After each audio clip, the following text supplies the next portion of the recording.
Good morning, guys. Today we are going for the third video for the introduction to elements and compounds.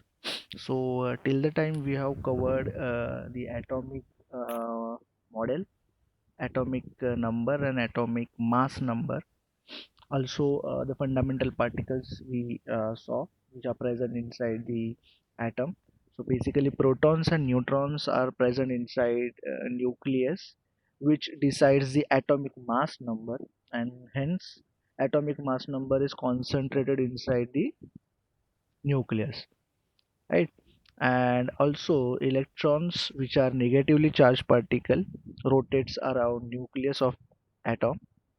Okay, but these electrons revolve in a specific orbit. Means there is a there is a region, we could say, but in our syllabus extra nuclear part मतलब nucleus के बाहर जो reason है जहाँ पे electrons घूमते हैं, वो रीजन का हम लोग को स्टडी नहीं करना है। एज ऑफ नाउ हम लोग खाली ऑर्बिट्स के बारे में देखने वाले हैं। रीजन का जो डिटेल्स है we have in 11th and 12th standard, जहाँ पे इलेक्ट्रॉन्स का मैक्सिमम पॉसिबिलिटी रहता है घूमने का। Okay, let's not go in a deep. अभी के लिए हम लोग खाली यही ध्यान में रखेंगे कि electrons are revolving around nucleus. तो ये डायग्राम में हम लोग बोल सकते हैं, जो आपको रेड दिख रहा है, okay, that red is our nucleus. और ये जो आपको दिख रहे हैं, एक, ये दो, ये तीन और ये चार, तो ये चार जो है, ये चार ऑर्बिट्स है। ये ऑर्बिट्स में इलेक्ट्रॉन्स घूमेंगे। ओके, और इलेक्ट्रॉन्स जो घूम घूम रहे हैं या फिर घूमेंगे, okay, they have this specific orbits. मतलब इलेक्ट्रॉन्स के कुछ नंबर रहते हैं, कुछ फिक्स्ड नंबर। ओके, वो फिक्स्ड नंबर ही ये ऑर्बिट्स में रह सकते हैं। मतलब ऑर्बिट्स की भी कुछ कैपेसिटी है। लाइक हम स्कूल में जब बेंचेस पे बैठते हैं, तो बेंचेस की भी कुछ कैपेसिटी रहती है। कुछ बेंचेस पे only 2 students can seat at a time, या फिर कुछ बेंचेस पे 3 students can seat at a time. Okay, not more than that. Same way यहाँ पे भी जो ऑर्बिट्स है, पहला ऑर्बिट, ये दूसरा ऑर्बिट, ये तीसरा ऑर्बिट और ये चौथा ऑर्बिट, लास्ट वाला। तो एक्चुअली वहाँ पे 7 ऑर्बिट्स भी है। मतलब टोटल 7 ऑर्बिट में हमारे 10th स्टैंडर्ड में हम लोग को खाली ये 4 ऑर्बिट्स का ही स्टडी है। ओके, इसलिए हम लोग फर्दर ऑर्बिट्स के लिए नहीं जाएंगे। ओके, इसलिए हम लोग ने यहाँ पे चार ही ऑर्बिट्स ड्रॉ किए, and will have to study this orbits only. तो हर एक ऑर्बिट्स का कुछ ना कुछ कैपेसिटी रहता है, लाइक आवर बेंचेस, राइट। तो यहाँ पे जो फर्स्ट ऑर्बिट है, ये first orbit consider this as a bench. और ये बेंच का कैपेसिटी, मतलब ये ऑर्बिट का capacity max to max 2 electron hold करने का है। उससे ज़्यादा तीसरा इलेक्ट्रॉन इसके अंदर नहीं बैठेगा। ये मेरे बेंच का कैपेसिटी है। बट मुझे बोलो कि अगर मेरा बेंच का कैपेसिटी 2 जन का है, तो उसमें एक स्टूडेंट तो बैठ ही सकता है, राइट? करेक्ट। तो बेंच का capacity is the max capacity, but वो बेंच पे इधर एक स्टूडेंट बैठ सकता है या फिर दो, बट तीन नहीं बैठ सकते। तो यहाँ पे हम लोग डिस्कस करने वाले हैं कि ये बेंचेस की कैपेसिटी क्या है। ये 4 बेंचेस की कैपेसिटी क्या है, मैक्स टू मैक्स कितने स्टूडेंट्स, आई मीन टू से मैक्स टू मैक्स कितने इलेक्ट्रॉन्स इसके अंदर बैठ सकते हैं। ओके, ये हम लोग को ध्यान में रखना है। ओके, तो मेरा ये जो पहला बेंच है, ओके, मतलब मेरा ऑर्बिट। ओके, तो ये, इसको हम लोग शेल भी बोलते हैं, मोस्ट प्रोबेबली नहीं, शेल ही हम लोग इसको बोलते हैं। तो शेल में हम लोग पहले पहले शेल में मैक्स टू मैक्स 2 ही इलेक्ट्रॉन बैठ सकते हैं, उससे ज़्यादा नहीं। दूसरा ऑर्बिट का जो कैपेसिटी है, उसमें मैक्स टू मैक्स ज़्यादा से ज़्यादा 8 इलेक्ट्रॉन बैठ सकते हैं। इसका मतलब ये ऑर्बिट में 7 इलेक्ट्रॉन, 6, 5, 4 ऐसे इलेक्ट्रॉन्स बैठ ही सकते हैं, but not more then 8। Okay, और ये जो थर्ड ऑर्बिट है, ये थर्ड ऑर्बिट की मैक्स कैपेसिटी है 18 इलेक्ट्रॉन्स। कितना? 18 इलेक्ट्रॉन, मतलब ज़्यादा से ज़्यादा 18 इलेक्ट्रॉन इसके अंदर बैठ सकते हैं। ओके, एंड ये जो लास्ट वाला है, इसके अंदर मैक्स टू मैक्स 32 इलेक्ट्रॉन बैठ सकते हैं, not more than that. Okay, okay, ये हम लोग ने जनरल फार्मूलाज देखा। मतलब इस मतलब जनरल कैटेगरी देखी कि इस हर एक ऑर्बिट में कितने मैक्स टू मैक्स बैठ सकते हैं। तो ये जो है, ये मैंने कैसे बताया, तो यहाँ पे कुछ कैलकुलेशंस है, तो विल डिस्कस दिस। तो यहाँ पे हर एक ऑर्बिट का एक रैंक है और उसका नाम है। This is the first orbit, this is second, this is third और दिस इज फोर्थ। ओके, तो फर्स्ट ऑर्बिट का जो नाम है दैट इज के, मतलब ये ऑर्बिट, सॉरी, ये ऑर्बिट जो है ये के है, दूसरी ऑर्बिट एल है, राइट? तो ये दूसरी ऑर्बिट रही एल, तीसरा ऑर्बिट का नाम क्या है, एम। तो दिस इज द थर्ड, और sorry, this is the third orbit जिसका नाम है एम। एंड ये जो है लास्ट वाली जो हाईलाइटेड है अभी, इसका नाम है एन। वहाँ पे ओ भी है, पी भी है, क्यू भी है, आगे भी है, राइट? आगे ऑर्बिट्स है, मतलब ओ पी क्यू ये ऑर्बिट्स है। ओके, बट हमारे स्टडी में नहीं है, दैट्स वाई हम लोग उसको नहीं लेंगे। और हम लोग ने यहाँ पे जो दिया है 2, 8, 18, 32, ये जो है ये मैक्स नंबर ऑफ इलेक्ट्रॉन्स ये ऑर्बिट में रह सकते हैं, वो नंबर है। तो ये नंबर आए कैसे, देखो, नंबर ऑफ इलेक्ट्रॉन्स जो ये ऑर्बिट्स में रहेंगे उसका कुछ कैलकुलेशन है। तो हम लोग यहाँ पे क्या किए हैं, यहाँ पे कुछ कैलकुलेशंस दिखाया है, राइट? तो यहाँ पे ये कैलकुलेशन जो है ना, ये वन जो है ये वन ऑर्बिट का रैंक है। ओके, और ऑर्बिट के रैंक का हम लोग ने क्या लिया है, स्क्वायर। तो वन का स्क्वायर हुआ वन, और इसको हम लोग बाय डिफॉल्ट टू से ही मल्टीप्लाई करने वाले हैं। ओके, तो वन का स्क्वायर वन इंटू टू, उसका आंसर हो गया टू। दूसरे में अगर हम लोग जाए तो this is the second orbit, ये जो सेकेंड ऑर्बिट है ये सेकेंड ऑर्बिट का स्क्वायर, सेकेंड ऑर्बिट का स्क्वायर आता है फोर।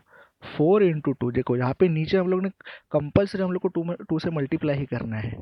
ओके, तो टू का square four, four into two eight. Okay, तो जनरली ये फॉर्मूला कैसा है कि जो मेरा ऑर्बिट का नंबर है वो ऑर्बिट का स्क्वायर, वो ऑर्बिट नंबर का स्क्वायर इंटू टू। तो यहाँ पे भी ऑर्बिट नंबर है थ्री, इसका स्क्वायर लिया नाइन हुआ, नाइन इंटू टू 18। और यहाँ पे फोर का स्क्वायर हम लोग ले लिया, फोर्थ ऑर्बिट है इसलिए फोर्थ, फोर्थ का square is 16, 16 into two is 32। Okay, so this is what the max capacity of electron which orbits can hold. Okay, तो ये मैंने कैसे बताया, बाय द कैलकुलेशन। एंड ये जो कैलकुलेशन है ये अकॉर्डिंग टू 118 इलेक्ट्रॉन्स का मैंने बताया, सॉरी 118 एटॉम्स का मैंने बताया। 118 एटॉम्स जो हम लोग को अभी तक पता है, वो सभी एटॉम्स के अंदर जो कोई भी इलेक्ट्रॉन्स रहेंगे, ये सभी के सभी इलेक्ट्रॉन्स यही वाला रूल फॉलो करेंगे। ओके, बट यहाँ पे एक थोड़ा सा ट्विस्ट है। Okay, and that interesting twist is, हमारे जो कोई भी सिंपल एलिमेंट्स है, सिंपल एलिमेंट्स मतलब जो मतलब थ्री ऑर्बिट्स तक जिनके इलेक्ट्रॉन्स रहते हैं मोस्ट प्रोबेबली, और जिनका एटॉमिक नंबर टिल 20 है, टिल 20 तक जिनका ये है एटॉमिक नंबर, ऐसे एटॉमिक नंबर वाले जो इलेक्ट्रॉन्स है मैं खुद उनको सिंपल कैटेगरी में इंक्लूड करता हूँ। ओके, तो ऐसे वाले जो है, मतलब हाइड्रोजन का जो एटॉमिक नंबर है वन है, हेलियम का दो है, लिथियम का तीन है, ऐसे लेके लेके नियॉन का 10 है, सोडियम का 11, मैग्नीशियम का 12 एटॉमिक नंबर। उसके बाद अगर हम लोग जाए तो क्लोरीन का 17 है, देन बाद में पोटेशियम का 18 है, क्लोरीन का 17 है, आर्गॉन का 18 है, पोटेशियम का 19 है, कैल्शियम का 20 है। तो ये जो ये जो 20 तक के जो एलिमेंट है, मतलब starting from hydrogen till calcium. Okay, ये इलेक्ट्रॉन्स, ये जो एटॉम्स है, ये एटॉम्स के अंदर, ये एटॉम्स को मैं एक्चुअली सिंपल एटॉम्स कंसिडर करता हूँ। ओके, और ये वाले जो एटॉम्स है, ये वाले एटॉम्स मतलब वन से लेके 20 तक के एटॉम्स मैं कंसिडर करता हूँ कि they are following the rule of 2,8,8,8। Okay, 2,8,8,8 ये वाले रूल वो फॉलो करते हैं टिल कैल्शियम।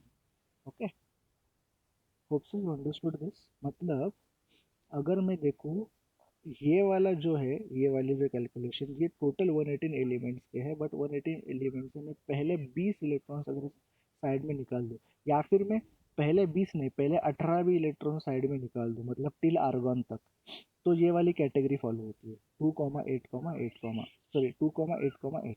ओके, इसको तो अब बाद में, बिकॉज पोटेशियम एंड कैल्शियम तो फोर्थ ऑर्बिट, कैल्शियम से तो फोर्थ ऑर्बिट स्टार्ट होती है, बट वो सिंपल कैटेगरीज में आते हैं। तो इनको अभी हम लोग फिलहाल के लिए सिंपल कैटेगरी में ही कंसिडर करेंगे, कैल्शियम और पोटेशियम को। तो जो कोई भी आपको एटॉमिक नंबर 1 से लेके 20 तक का अगर आपको पता है, ओके, अगर वो सोडियम है, वो क्लोरीन है, हम लोग आते हैं उसके ऊपर। तो वो वाले जो कोई भी एटॉम्स है, उनके अंदर जो इलेक्ट्रॉन्स रहेंगे ऑर्बिट्स में, वो ये वाला रूल फॉलो करेंगे। ओके। और बाकी के जो है, जो हम लोग आगे आगे जाके चेक करने वाले हैं, ओके, मतलब transition element, inner transition elements, जिसकी कैटेगरी अलग है, तो वो वाले एलिमेंट्स ये वाला रूल फॉलो करते हैं। ओके। वो हम लोग बाद में देखेंगे, फिलहाल तो हम लोग अभी सिंपल एलिमेंट्स के बारे में बात कर रहे हैं।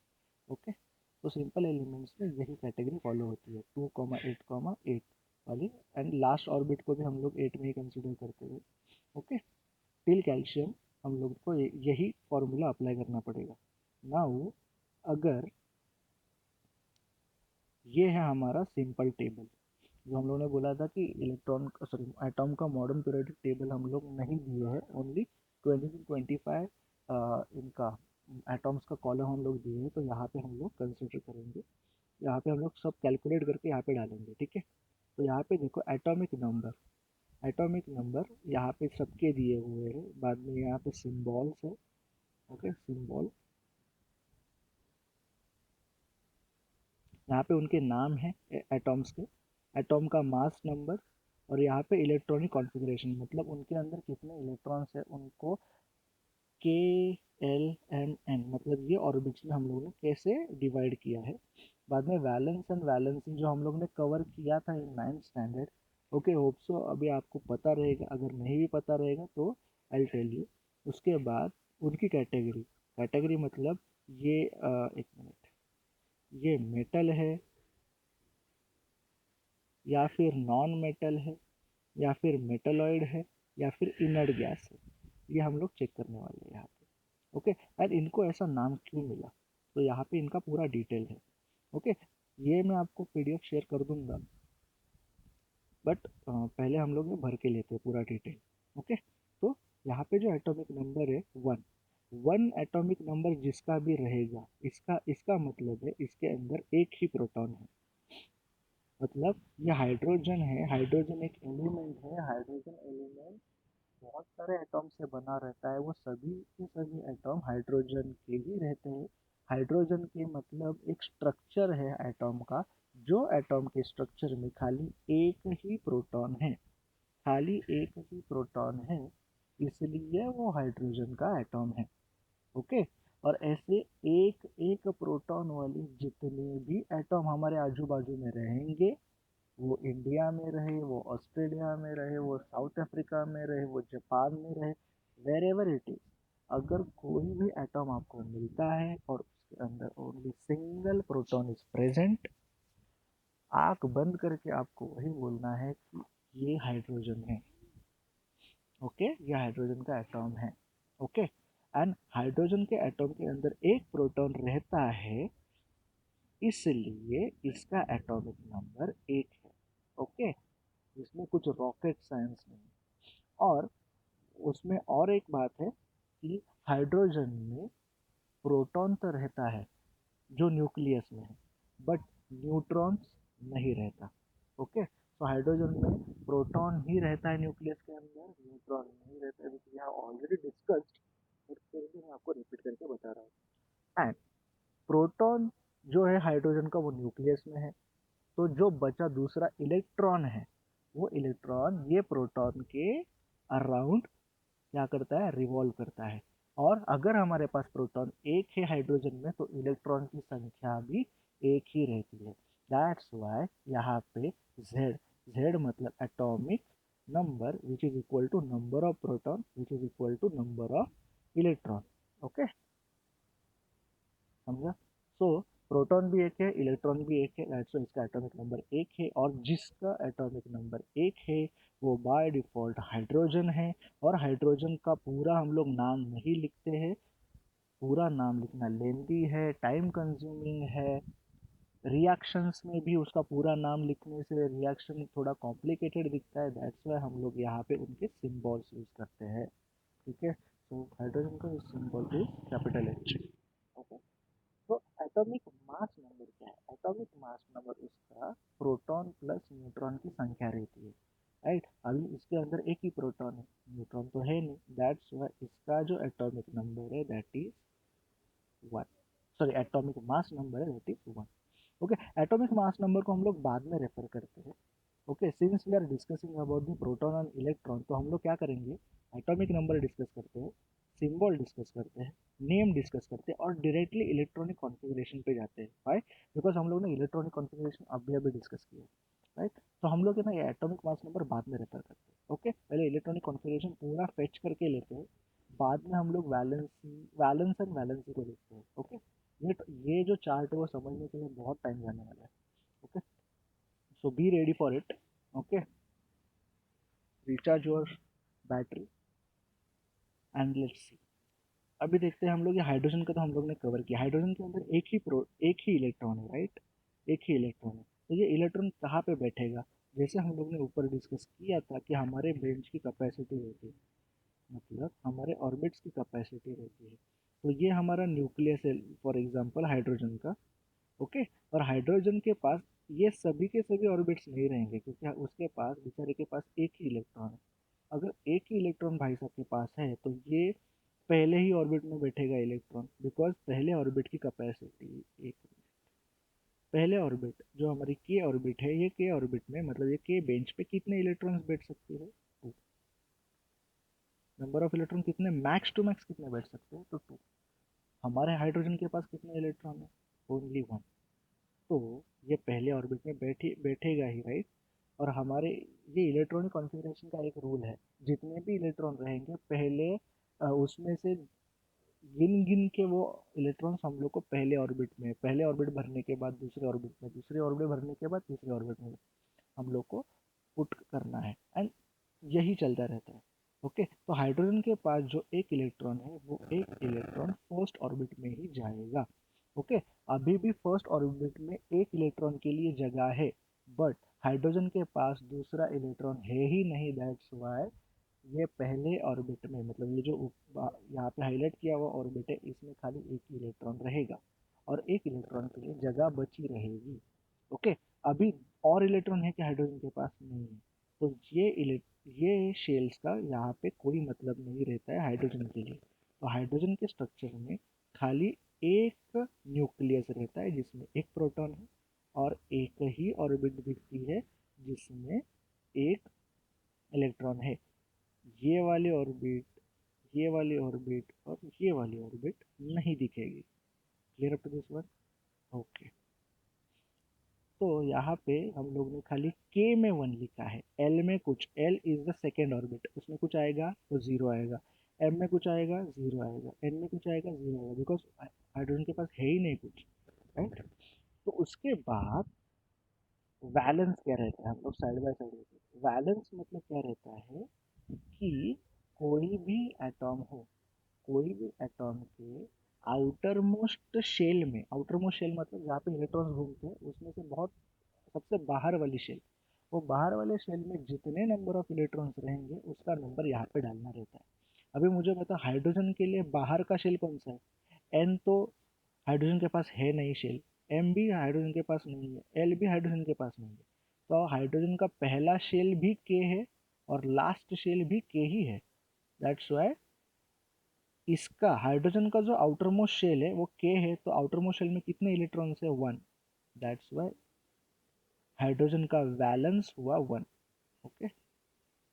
मैं पूरा स्पेलिंग फिलहाल के लिए लिखता हूँ। Okay, valence. ठीक है, तो इसका वन है। तो अभी हम लोग फिर से जाते हैं नीचे।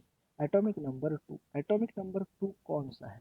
तो आप वर्ल्ड के किसी भी कॉर्नर में जाओ या फिर कोने में जाओ, इंडिया या फिर साउथ अफ्रीका में गए या फिर अमेरिका में गए, कहीं पे भी अगर आपको एक एटॉम मिला, जो एटॉम के अंदर आपके जो एटॉम के अंदर एक न्यूक्लियस है, वो न्यूक्लियस में खाली दो प्रोटॉन्स है, ओनली टू प्रोटॉन्स, तो वो बाय डिफॉल्ट होगा हेलियम। ओके। और हेलियम के अंदर दो प्रोटॉन है, इसलिए हेलियम का एटॉमिक नंबर टू है।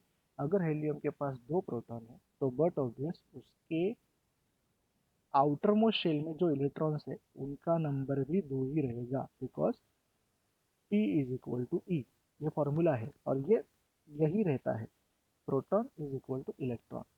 ओके, तो अगर प्रोटॉन रहेंगे दो तो इलेक्ट्रॉन भी रहेंगे दो। ओके, अभी हीलियम में न्यूक्लियस के अंदर प्रोटॉन है, कितने हैं? दो। बट प्रोटॉन के साथ उसके साथ न्यूट्रॉन्स भी रहते हैं, तो न्यूट्रॉन्स भी उसके दो रहते हैं।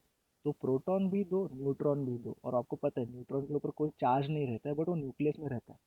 तो न्यूक्लियस में भी कौन कौन है? दो प्रोटॉन और दो neutron. Okay, two proton two neutron है, तो टोटल हो गया atomic mass number 4। Okay, proton plus neutron. Okay, इसको हम लोग अभी एलाबोरेट नहीं करते।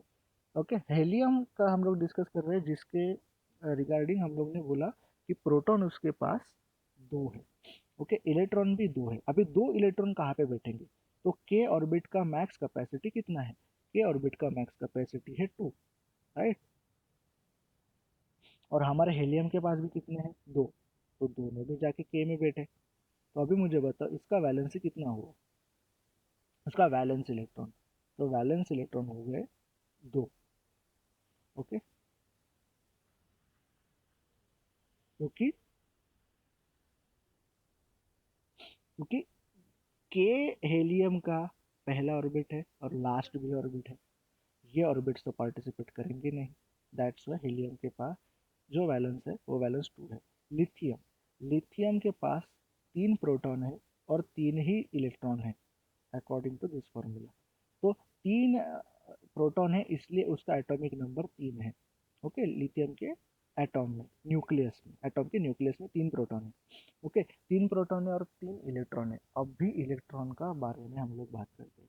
इलेक्ट्रॉन अगर उसके पास 3 है तो 3 इलेक्ट्रॉन, जस्ट लिथियम के 3 इलेक्ट्रॉन पहले ऑर्बिट में बैठ सकते हैं क्या? सुन, नहीं, बिकॉज पहले ऑर्बिट की कैपेसिटी 2 इलेक्ट्रॉन की है और लिथियम के पास 3 है। तो लिथियम के पास के जो 3 इलेक्ट्रॉन है उसमें से 2 इलेक्ट्रॉन फर्स्ट ऑर्बिट में जाएंगे और बचा एक इलेक्ट्रॉन एल ऑर्बिट में जाएगा, एल शेल में। ओके, तो यहाँ पे देखो लिथियम का हम लोग ने क्या किया, के की मैक्स कैपेसिटी थी 2, तो यहाँ पे 2 ही बेटे हैं। और उसके बाद एल के अंदर कितना है? एक इलेक्ट्रॉन बेटा है। ओके,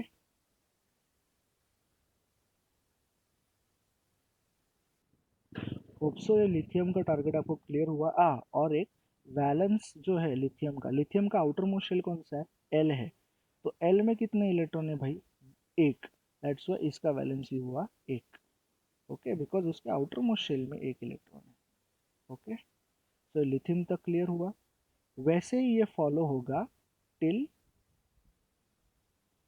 फ्लोरीन तक, सॉरी फ्लोरीन नहीं, नियॉन तक। तो ये नियॉन तक का जो है वो आपको सॉल्व करना है, नियॉन तक का। ओके, और मुझे ये एटॉमिक नंबर, सिंबल, नेम और ये KLMN इलेक्ट्रॉनिक कॉन्फ़िगरेशन आपसे ड्रॉ करके चाहिए। मैं इसको कवर करूंगा बट मुझे आपसे भी इनिशिएटिव चाहिए।